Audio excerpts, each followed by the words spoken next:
Hey, what's up YouTube? This is my 1998 Honda Civic LX beater car. Hey, I want to talk to you about 5 top tips for choosing a beater car. This is my extra car, and normally I do videos about my Fiesta or Acura or Subaru or whatever car I have at the time. But I've had this car for 4 years and I've been working on it a lot, and I just cleaned it up and I was like, you know what? I'm gonna put a video online. Maybe it'll encourage some folks to talk about, if you're looking for a beater, if you can afford one, what are some things you need to know? So I hope this is helpful. Let's talk about 5 top tips for choosing a beater car. Number 1, what is a beater car? It's not an SI. It's not an EX. There's no fin, there's no sunroof, there's no good engine, there's no VTEC. Can you believe it? Which is awesome. Your beater car is that car that's like, it's the run-of-the-mill car. It's not rare. It's not special, probably.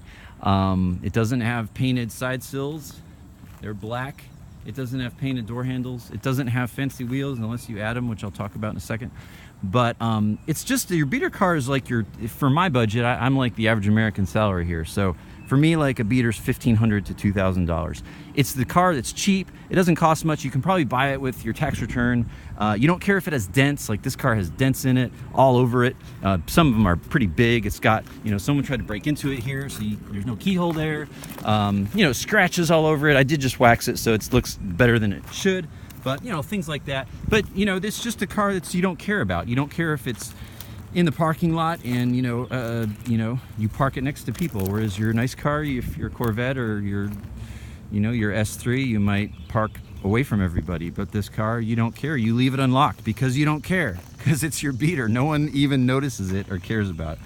And it has to be a daily driver. So, this isn't your project car. So that's what a beater is. And I think everyone should have a beater car. Why? Because number 2, a beater car is so useful.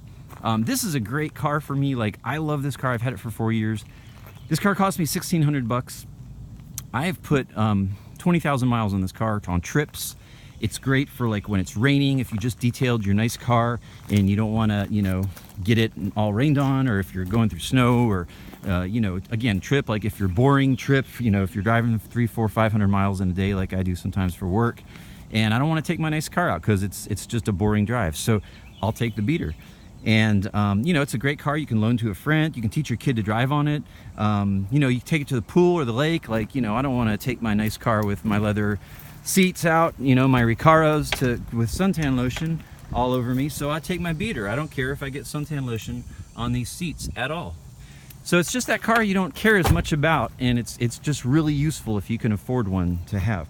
So that's what is a beater car? Usefulness. So number 3 is three things to look at when you're choosing a beater car. I would just say get yourself, for the price range I'm talking about, which probably your average Joe, that's about your price range.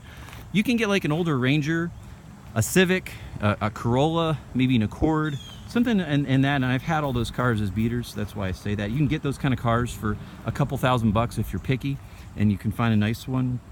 But just, you want to make sure like that the air works, and it's not like just recharged, so like it didn't work, it has a leak, but they fill it up for your test drive and it's cold and you think you've like hit the jackpot and you're going to the chocolate factory. Like, no, you're not. Like, you just got totally taken by somebody that just sold you crap. So like, make sure the air actually works. Make sure the tires match. Make sure like things like the timing belt have been done. Make sure there's no serious like leaks and squeaks and rattles, and you just like, there is so much crap out there for $1,500. I looked at like 30 cars before picking this one, and you got to look quick, because there are people like me who are on Craigslist who are looking for a good cheap car for their kid, or a second car like this. So you got to really be picky and look, because like I said, there's so much garbage out there. It's sad. It's the sad state of earthlings in 2018 when you go to Craigslist and start driving and meeting those people and looking at their cars, because they're going to tell you it's great, and you get there and it's just like, oh man, what is this, the Twilight Zone? It's horrible. So again, just, you got to really, really be picky. Make sure major things are done. I would get something that's not very modified, if at all. Look for a nice family in a nice neighborhood. Like, if you can find a nice family that has money, that like this was their car from college and they just kept it all these years, like that's what you want to find. That's what this was. It was a military family. They had lots of money, and this was just like sitting there neglected on the side of their house. and I bought it for 1,600 bucks, and it was great. But I had to be picky, so I would say do that, and you know, you gotta be picky for that. So that's stuff to look for. Number 4 is just let me talk about maintenance. Like, this is super important when you have a beater. You want to get something that's not high maintenance.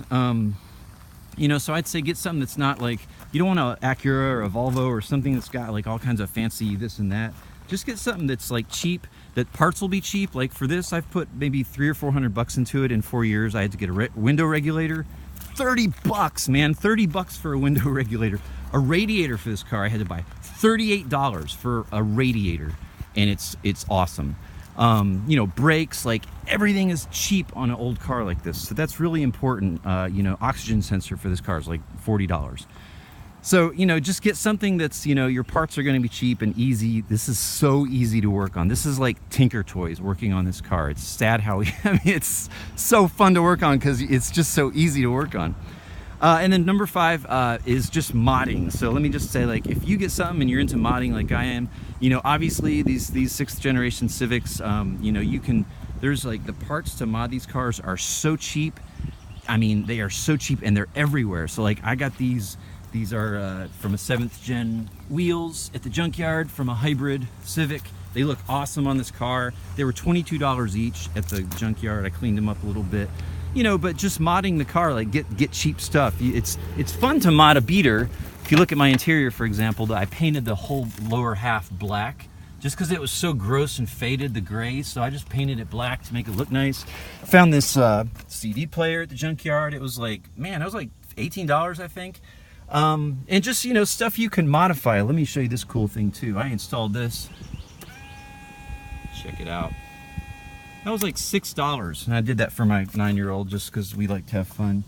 But spray people, it's awesome. But you know, just the vinyl roof, you know, 30 bucks to cover the roof because the paint was so oxidized, And you know, so just if you're like into mods, I would say like get something like this that's inexpensive to mod. And the cool thing is, like, my last beater was a Corolla. I bought it for $1,500. I sold it for $2,700 bucks.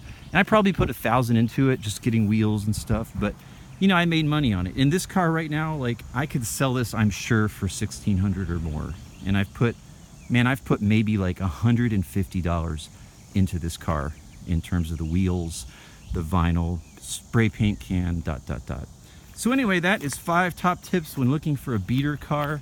Hope you enjoy the video, and go find yourself a good Civic LX, install a sprayer on it, and you'll be the 2nd car in the world that can probably do that.